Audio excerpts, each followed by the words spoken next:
Everybody, this is your boy DrkBLADExx of Dark Enforcers, aka Black Hawk, Division Leader for DCUO. What's going on? What's good, you pimp? Let's get it. Alright, so this is another prequel to my new series, Fallout 4 Defense Structures. This one is pretty much how to better and easily gather more components when you're out there looting and raiding to get your components to build your structures. I am way higher level than this current game. I'm just showing you guys this because, well, why not? Anyway.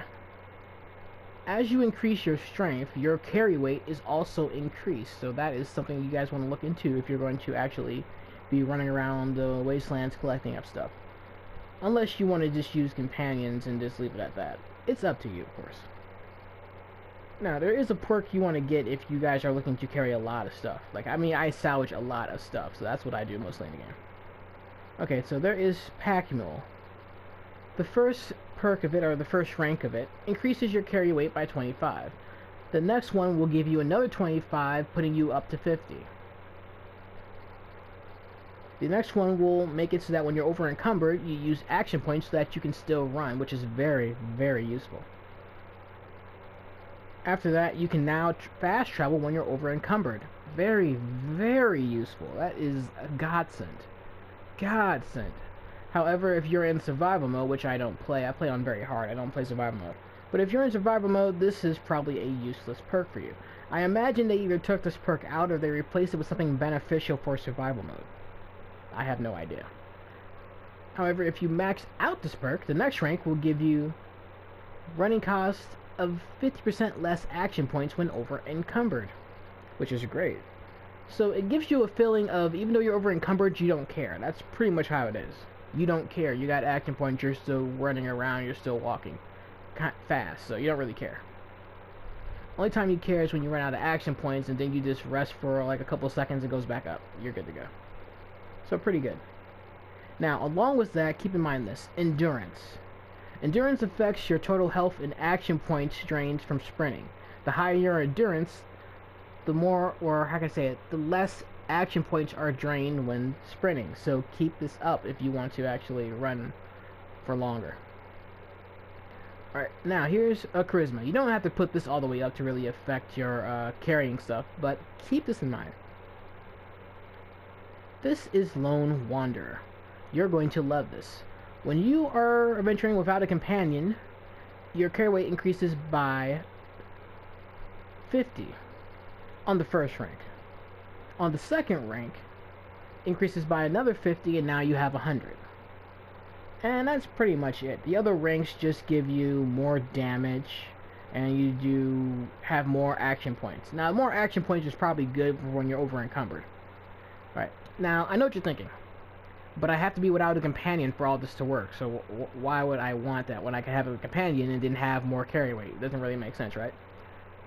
Well, see, there is a kind of a loophole. You see, what it really means is humanoid companions. If you have dog meat with you, dog meat does not count as a humanoid companion. You're still a companion, but I guess the game thinks of it as companion pet, you know, so yeah. Anyway, dog meat doesn't really count as a companion, so this perk still works. So now you can still load up dog meat with tons of things, and now you still have extra carry weight thanks to Lone Wanderer. Very good. Okay, and one last thing I want to show you is intelligence. You don't got to put this all the way up, but just enough to get this one thing. And if you don't do any of these perks, this may be the one you want to get. And I'll explain why. Now keep in mind that this perk does more than what it's saying. More than what it says. I'll explain that after I show you everything. Okay, so let's go down to Scrapper. You can salvage unwanted components such as screws and aluminum copier when you scrap weapons and armor. And that's on the first rank. Now, if you go to the second rank, you can now salvage circuitry, nuclear material, and fiber optics when scrapping weapons and armor. On the third rank, you now get a lot more from scrapping. Instead of just getting a few things, you get a lot of things now. Now, basically what this is saying is, you know all those unwanted pieces of weapons and gear you pick up throughout the game? Yeah, now you can just scrap them at any bench that you're at, or anytime that you're in, you know, workshop mode. Just scrap them and you're good to go. Now, what this doesn't really tell you is this, and this is why it's so amazing. Think of the lifetime of playing the game. From the time you first made this character to the time you finally beat this character or just stopped playing on that character. Think of all the components you picked up. Even if you created stuff with them, think of all the components you picked up. Every time you put something into this perk, it doubles the amount of components you would have picked up. It doubles it. Like the first one doubles it. The next star triples it. The third star times it by 5. The amount of components you would have picked up and found is amazing. It is simply amazing, the number of stuff you would have gathered. It is godsend. It's almost cheating in a way. You would have found so much more, and I kind of wish I would have had this perk earlier in my game. I waited a long time to get it, and now it's just like I have so many components. Like, I really do have so many more components.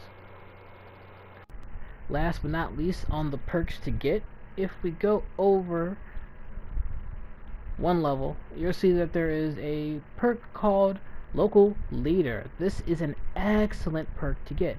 On the very first level, it allows you to have supply lines between your settlements, which is very, very useful and good. I'll tell you why in a couple seconds. And at level 2, you'll be able to build shops and workstations at your settlements. Okay, so we have supply lines, and now we have shops. Now, the good thing about shops is you'll be able to build these shops at any of your settlements. And that is a good thing. Let me tell you why. Okay, when you have a shop, you'll be able to build clothing stores, food stores, hospital stores, aka clinics. You'll be able to build armor stores, weapons and ammo stores, and a general store. Now, the general store has a little bit of everything in it. But most importantly, it has junk items that you can buy. It sometimes even has just the basic components. You can just buy them right there. Yes, you can buy them straight from your own settlement. Now you don't have to go anywhere. Now, also another added bonus, this doesn't really have to do anything with gathering things, but it kind of does. They make you a profit, so now you have even more money coming in for you to go buy some more junk items, right? Okay, so every day they make you a profit. At the end of the day, or at the start of the next day, check your workshop section. There should be a couple of caps in there. Now, those caps come from settlers at your place that buy stuff. So settlers that have money, don't take the money from them. Let them keep that money. That's where your money's coming from. Let them keep their money. Yes, let them keep their money. So every time they buy stuff, you get paid. Also, when you buy stuff, you don't really pay yourself. You make like a small fraction off of it. But that's about it. But yeah, those shops will earn you money so you can keep going out there and buying components or junk items, whatever have you. Now, what's the good thing about supply lines? The good thing about supply lines is this. Let's say you make a new settlement and you don't have supplies to build anything there, but you want to build stuff there. And you don't want to have to go to all your other settlements to collect all those junk items and then come back to your place. Because that's a lot of stuff to carry, you know? Especially if you're in survival mode, that's a nice-ass walk, you know? Yeah, you don't want to do that. So, supply lines are good for that. What supply lines do is they connect settlements to other settlements. And by connecting, this is what I mean. Whenever you're building at a workshop or a crafting station of a connected link settlement, you use the junk, the aid, and miscellaneous items in the inventories of all your linked workshops and all your linked settlements. So that means even if you don't have anything in the workshop of your current settlement that you're at, if it's part of a supply line, you'll still be able to build stuff using the inventory of your other linked settlements. Isn't that amazing? Also, your supply line guys, known as provisioners, can act as delivery guys. That's right, delivery guys. If you're ever out there in the waste and you want to cross your provisioners, you can actually give them items that they will carry to the settlements they are assigned to. Thus, your provisioners can be used as personal movers to clear up your inventory space, which is good if you're trying to scavenge a lot of stuff. There are a lot more benefits, but let's try to stay on the topic of gathering components. I want to show you how to better search for your components. There's a lot of stuff you can pick up, aka junk items, but all junk items don't always have what you need.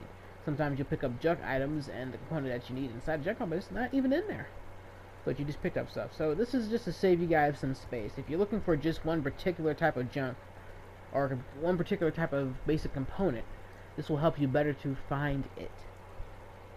Okay, so let me show you something real quick. Alright, so if I go to my actual menu right now, you'll see that I have one piece of junk item. This is broken down to a basic component though. Anyway, you actually need to have at least one piece of junk in you to do this. If you don't have it in you, this won't work. For instance, I'm going to drop it, and now you see that I lost some options. For instance, component view is no longer up there, and that's what I need. Component view is no longer up there. Okay, so now I'm going to pick this back up. And if you look up there, component view is now back up there. Component view shows you a list of everything that you're carrying that can be broke down into other basic components. So click on component view, and you'll be able to see everything that I'm actually carrying on me. Okay, so aluminum, I get aluminum from it. I'm getting silver from the locket I have in my inventory. I'm getting springs from the silver machine gun prop I'm carrying. I'm getting steel from the hashtags I'm carrying, and also the gun prop. And I'm getting wood from the gun prop I'm also carrying on me. So this is a good way to show all the components that you have on you. Now the reason I'm showing you guys this is because you can actually tag items for search. Now this is all based on what you're actually carrying on you at the time. You don't need to keep these items on you. You just need to be able to have them on you just to tag you, and then you can store them away. So right now you can see that I have aluminum tagged. You can tell because of the magnifying glass. Okay, right there it says tag for search. So if I hit R1 to tag for search, you saw it took off the magnifying glass. If I hit it again, now it's tagged for search. So now any items that have that in it, it will actually show up when I'm outside in the world searching for things. It will actually show up. Let me show you what I mean by that, show up. Okay, like I said, once you tag an item, you don't actually need to keep it on you anymore. Okay, so these are all the junk items. As you can see, I've tagged a few things and I put them back in here because I don't need to have them anymore on me. So I'm going to store all those items I got on me. Once they're tagged, they're tagged. Also, as you can see, I can no longer view my components list, so make sure you tag your stuff first. Now, anytime that you kill an enemy, such as this go here, or anytime you look into a cabinet or a container, you'll be able to see the contents that are inside, and the magnifying glass will appear next to what you need. For instance, right here, the gold watch, there's no magnifying glass next to it, so I wouldn't pick it up. The board game does have a magnifying glass, letting me know that the component that I want is in it, so I'll take that. The hot blade also has a magnifying glass in it, letting me know that is what I want, so I'll take that as well. Now, I could take these two if I want, or I could leave them. It's my choice. So I'll leave them for now. Now, if you look into my junk items, you see that this board game breaks down into wood and nuclear material. Nuclear material was tagged, so I picked it up. Hot plate breaks down into circuits, copper, and screws. Circuitry and copper were both highlighted, so I picked them up. Oh. Now, just for the heck of it, I'm going to take these other ones too. Alright, so that's a little tip to help you guys search for things more efficiently. You don't have to carry every single damn thing. Just carry what you need. If there's things you can create that will allow your character to carry more items, aka more junk, more components. Yeah. Now you can do this anywhere where there's a crafting station. Yes, there's an actual crafting station that will allow you to create more stuff so that you can carry more stuff. Alright, so if you go to, for instance, if you're at your base, go to crafting, and there is armor workbench. Now remember, you don't actually have to create an armor workbench. You can go to anywhere that already has one. Workbenches are free to use. So for instance, if you're close enough to Diamond City, you can go there and use their workbench. Or if you're in Good Neighbor, you can go there and use a workbench. Or anywhere that even has a workbench on there. Provided that you have the components needed to create it though, however. Keep that in mind. But you can actually edit your gear and place mods inside of it that will let you increase your carrying capacity. So for instance, almost every piece of armor here can be edited so that you can have, well, mods on it that increase your carrying capacity. Save for the helmet. Unfortunately, the helmet cannot be increased. I have yet to find one that can in-game, but keep in mind that I haven't played a lot of DLC content yet. Alright, when you actually want to edit any piece of gear that you're currently wearing or any piece of gear that you would like to wear. I have yet to find any gear in the game that I can't edit, as I said, besides like helmet wear or any type of gear.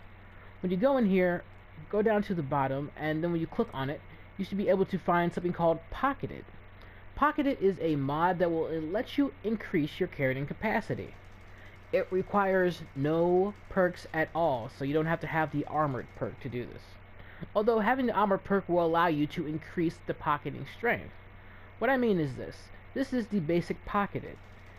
Right here is deep pocketed. This will increase your carrying capacity even more. However, it requires an armor level of rank 2. Keep that in mind. As I said, I have pocketed on almost every piece of my gear besides my chest and helmet, of course. So what we're going to do, we're going to put that on my chest. Now, as you see over there on the side, it says you need some adhesive, need some cloth, need some leather.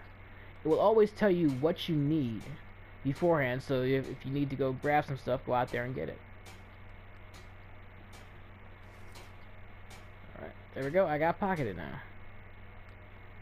Now, I can carry more than I used to. And another great bonus of this is this. If you happen to have a follower with you that can wear gear, except for dog meat, and I would like to say strong, because strong can only wear a certain type of gear. You can edit their gear so that they, as you can see Cat here, can carry more weight as well. You can assign your settlers to actually find basic components and stuff like that for you. You know, junk items. Yeah, you can actually assign them to do that. That way it cuts down on how much you have to raid out there in the actual world. It's considered a job, so you're going to need to build a station for them. This is something that you can't do yourself. You're going to have to assign your sellers to do it. Alright, so go into your menu, aka decoration mode. Go over to resources, miscellaneous, and look for a scavenging station. Build these, place it anywhere you want. Now for this station to work, you must assign a settler to it. So if you have any settlers working on anything, if you want to, you can move them over here to it, or you can have a free settler come over here and do it. Now I don't have a single person here, as you can see. It's 0 people. However, I do have Cat here. Now Cat's my follower, so I can't assign it to her yet. See, she's a companion follower. Hey. What I have to do is dismiss her. If something's on your mind, I'd love to hear about it. Kate, I think it's time for you to leave. Sure, I'll head home and wait for you. Don't stay away too long, or I might start getting lonely. I'll send her to where I'm at right now. Alright, good. Now she's a settler companion. Go back into decoration mode, click on her to command. You'll see she's unassigned. And assign her to the scavenging station. Oops. Now she will work at this station. She will find junk items and basic components for me. I believe she may even find some aid items, but I'm not sure on that. I know that she does junk items. I don't know about anything else. Now, if you want to increase the amount of new junk items you see, you're going to need to make new stations and also assign settlers to those as well. Keep that in mind. Now, there is a bug going around for the scavenging station. I don't know if Bethesda even knows about it or if they plan actually fixing it. It doesn't seem like it. But the bug is this. Eventually, between you raiding stuff and them adding new stuff, you will see that your junk item list for your certain settlement is getting quite full. Now this only really pertains to settlements that have the scavenging stations. As you can see, I have quite a bit of items here. Once your junk list gets too big, you will actually stop getting new items in here from scavenging stations. Now the weird part is, your settlers will not stop working here at all. They'll still march to it, walking around, grabbing new stuff, coming back here, putting a flame torch to it. All those good animations, but you won't see any new items appear in your workshop for some reason. So there is a fix around that, however. What you're going to have to do is go into your workshop, go to your junk list, and clear it out completely. Take all those items out of there. Now those items that you have, you can send them to another settlement, or you can put them into a container for you to store, such as this first aid container, or this cabinet over here, or anything else have you. Matter of fact, you can build what you want to store them in, actually. If you go all the way out and go to furniture, you can go to containers. Anything on this list that lets you store junk items will let you put junk items in it. So pretty much everything here, besides the magazine racks, will let you put items in them. Right? Once again, once a day, check back the next day, you'll have new items in there. If you want to have more items at a faster pace, you're going to need to make more stations and hire people to work at them. So keep that in mind. And I hope these tips all help you out for gathering faster components. Thanks for watching. This afternoon, today's high near 57 degrees. Tonight, more cloud cover with a low of 39.